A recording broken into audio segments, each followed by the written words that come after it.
رحیم السلام علیکم، امید ہے آپ ٹھیک ہوں گے، خیریت سے ہوں گے۔ طیب بلوچ آپ کی خدمت میں حاضر ہے۔ سپریم کورٹ میں آج ایک اہم ڈیولپمنٹ ہوئی اور آپ بھی حیران ہوں گے ڈیولپمنٹ کیا ہے کہ یوں آپ کہہ سکتے ہیں کہ عمران دار ججز نے بھی اب عمران خان کی سہولت سے ہاتھ کھڑے کر دیے۔ واقعی آپ حیران ہوں گے، لیکن آج جو ہے وہ عمران خان کی جانب سے جو ہے وہ ایک درخواست سپریم کورٹ میں دائر کی گئی تھی۔ کل اب جو ہے وہ ایک ارلی ہیئرنگ کی درخواست دائر کی گئی تھی اور کہا تھا کہ بلوچستان ہائی کورٹ کے دراصل فیصلے کے خلاف۔ اب وہ معاملہ کیا تھا کہ ایک بلوچ وکیل ہیں، بیسکلی تو ڈیرہ مراد جمالی سے تھے لیکن کوئٹہ میں رہائش پذیر تھے، عبدالرزاق شر، انہوں نے جو ہے وہ عمران خان کے خلاف آرٹیکل 6 کی کارروائی کرنے کے لیے بلوچستان ہائی کورٹ سے رجوع کیا تھا اور یہ استدعا کی تھی کہ عمران خان کے خلاف غداری کا مقدمہ قائم کیا جائے۔ یہ جو کچھ ہوا ثانیہ 9 مئی اور ان ساری چیزوں کے پیش نظر انہوں نے بلوچستان ہائی کورٹ سے رجوع کیا تھا، اور جب بلوچستان ہائی کورٹ میں کیس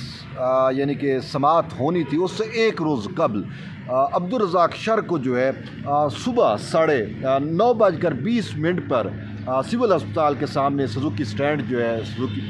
شو روم وہاں پہ کوئٹہ میں 9:20 پر جو ہے بہیمانہ طور کے اوپر قتل کر دیا گیا۔ موٹر سائیکل سواروں نے اس کو جو ہے اندھا دھند فائرنگ کر کے قتل کر دیا۔ تو ایسی صورتحال میں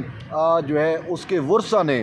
جو FIR کٹائی اس میں انہوں نے یہ کہا کہ عمران خان جو تحریک انصاف کے چیئرمین ہیں ان کی آشیرواد پہ، ان کی کہنے کے اوپر جو ہے وہ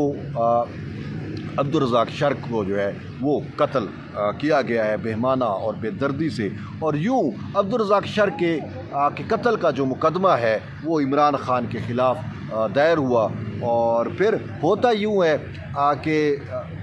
بلوچستان ہائی کورٹ نے جو ہے عمران خان جو ہے وہ اس مقدمے کے خلاف بلوچستان ہائی کورٹ سے رجوع کرتا ہے، اور یوں بلوچستان ہائی کورٹ جو ہے وہ عمران خان کو یہ کہتی ہے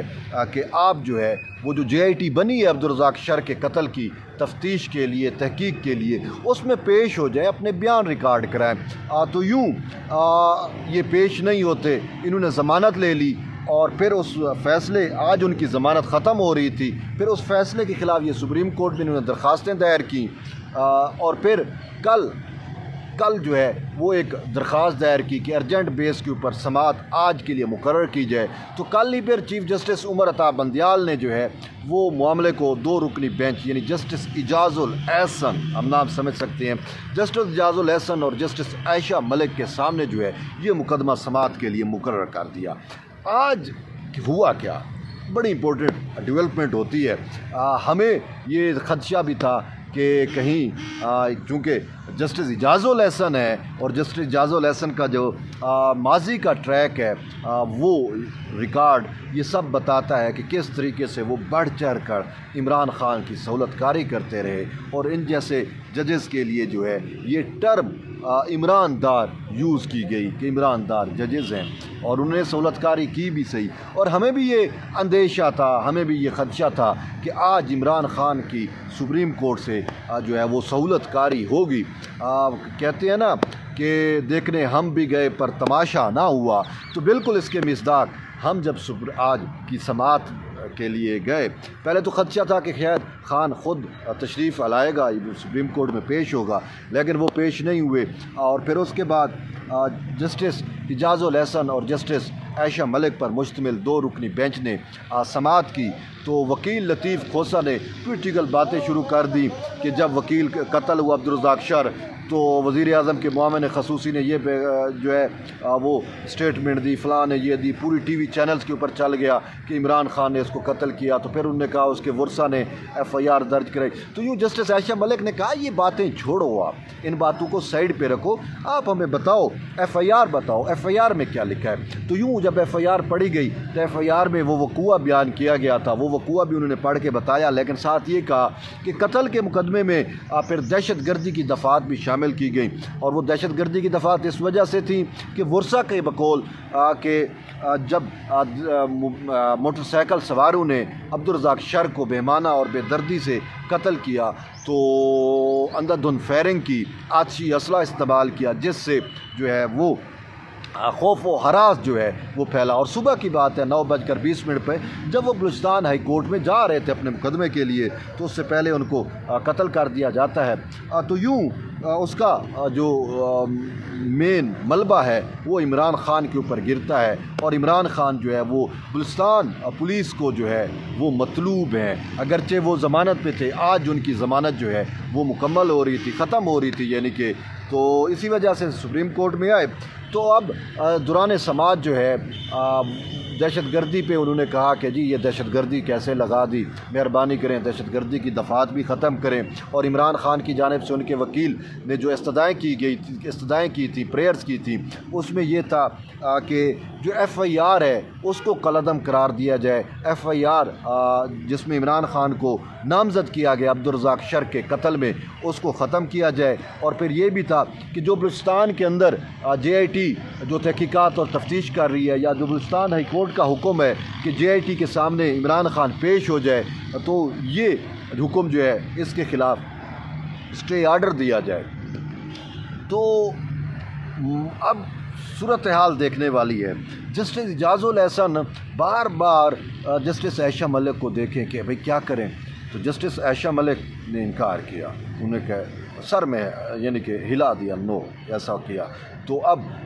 جسٹس اعجاز الاحسن جو ہے وہ مجبور ہو گئے کہ وہ نہ چاہتے ہوئے بھی اس کو عمران خان کو جو ہے ریلیف نہ دینا پڑ گیا، یعنی ریلیف نہیں دیا نہ چاہتے ہوئے۔ چاہتے تو وہ تھے کہ میں ریلیف دوں، لیکن وہ ان کی کوشش تھی کہ میں اکیلا ریلیف دوں گا تو میں ایکسپوز ہو جاؤں گا۔ آلریڈی جسٹس اعجاز الاحسن کے اوپر جو الزامات ہیں مبینہ طور کے اوپر کہ یہ مینیجڈ ہے اور سارا کچھ جیسے میں نے آپ کو بتایا، تو یوں وہ اپنی ساکھ بھی بچانے کے چکر میں تھے، اور انہوں نے کوشش کی کہ بندوق جو ہے نا وہ میں جسٹس عائشہ ملک کے کندھے پہ رکھوں، لیکن جسٹس عائشہ ملک نے اپنے کندھے استعمال کرنے سے انکار کر دیا، اور ویسے بھی انہوں نے کہا کہ نہیں بھئی اب وجہ جو ہے وہ وجہ یہ بیان کی کہ بھئی یہ جو بلوچستان ہائی کورٹ کا حکم ہے یہ ڈویژن بینچ کا ہے، یعنی کہ 2 رکنی بینچ ہے، اور یہ سپریم کورٹ میں ہم نے اکثر دیکھا کہ جب 2 رکنی بینچ ہائی کورٹ کا ہو، اس کے خلاف جب اپیل آتی ہے تو پھر سپریم کورٹ کا 2 رکنی بینچ جو ہے وہ اس معاملے پر سماعت نہیں کرتا، بلکہ 3 رکنی بینچ یا لارجر بینچ جو ہے وہ بنایا جاتا ہے۔ اور یہی معاملہ پھر اب آیا، اور جسٹس اعجاز الاحسن اگر ریلیف دیتے اور دوسری سائڈ پہ جسٹس عائشہ ملک اختلاف کرتی تو 1-1، اور یوں مطلب ہے جسٹس اعجاز الاحسن ایکسپوز بھی ہو جاتے، اور پھر عائشہ ملک دوسری سائڈ پہ ہوتی، اور یوں اختلاف پھر سے، اور پھر وہی کہ بینچ ٹوٹ گیا، اختلاف ہو گئے۔ اب ایسی صورتحال سے بھی بچنا مقصود تھا، اور پھر نہ چاہتے ہوئے بھی ان کو دل کے اوپر پتھر رکھ کے عمران خان کے وکیل کو انکار کرنا پڑا، جب وہ بار بار مانگ رہے تھے کہ آج گرفتار ہو جائے گا، مہربانی کریں، چلو اتنا آرڈر کر دیں کہ عمران خان کو جب تک اس کی سماعت نہیں ہوتی، جب تک کارروائی نہیں ہوتی، جب تک سپریم کورٹ سماعت مکمل نہیں کر لیتی، جب تک سپریم کورٹ کسی نتیجے پہ نہیں پہنچتی، اس وقت تک خان کو گرفتار نہ کیا جائے۔ انہوں نے کہا بھئی کس طریقے سے ہم جو ہے وہ ڈویژن بینچ بلوچستان کے 2 ججز کہہ رہے ہیں، ہم ان کے آرڈر کو یہاں پہ بیٹھے ہوئے 2 ججز کیسے اڑا سکتے ہیں؟ اگر اڑانا ہوتا ہے تو 3 ججز ہیں۔ تو انہوں نے کہا معاملہ پھر چیف جسٹس کو بھیج دیں۔ تو جسٹس اعجاز الاحسن نے کہا ہم کیسے معاملہ چیف جسٹس کو بھیج سکتے ہیں، آپ جائیں چیف جسٹس کو درخواست کریں۔ تو پھر یہ کہا کہ چیف جسٹس کے پاس جاتے ہیں تو میڈیا میں خبریں چل جاتی ہیں کہ عمران خان کے وکیل سہولت کاری کے لیے جو ہے وہ chief justice of Pakistan Umar Ata Bandial کے پاس پہنچ گئے۔ تو انہوں نے کہا پھر آپ یوں کریں کہ بلوچستان حکومت کے وکیل کو ساتھ لے جائیں تاکہ معاملہ بیلنس ہو جائے۔ اب یہ آپ دیکھیں جی، یہ معاملہ بیلنس ہو جائے۔ بہرحال مدعا یہ المختصر یہ کہ عمران خان کو جو ہے وہ کوئی ریلیف نہیں ملا، اور جسٹس عائشہ ملک کے انکار کے بعد تو جسٹس اعجاز الاحسن نے بھی ریلیف نہیں دیا، اور پھر حکم امتناع بھی نہیں دیا، اور جو ایف آئی آر کویش کرنے آئے تھے وہ بھی نہیں ہوئی۔ سماعت جو ہے وہ غیر معینہ مدت تک ملتوی ہوئی ہے۔ بلوچستان ہائی کورٹ کے وکیل کو کہا ہے کہ آپ جو ہے وہ ریکارڈ سمیت آئندہ سماعت پر پیش ہوں، اور یوں اس کو کھوسہ صاحب کو بھی کہا ہے، سردار لطیف خان کھوسہ کو، کہ آپ نے بھی ریکارڈ لے کے نہیں آئے، آپ بھی کچھ چیزیں سامنے لے کے آتے بتاتے، لیکن آپ کی بھی چیزیں سامنے نہیں تھیں، تو اسی وجہ سے انہوں نے کہا، خود اعجاز الاحسن نے کہا کہ ہمارے ہاتھ کھڑے ہیں۔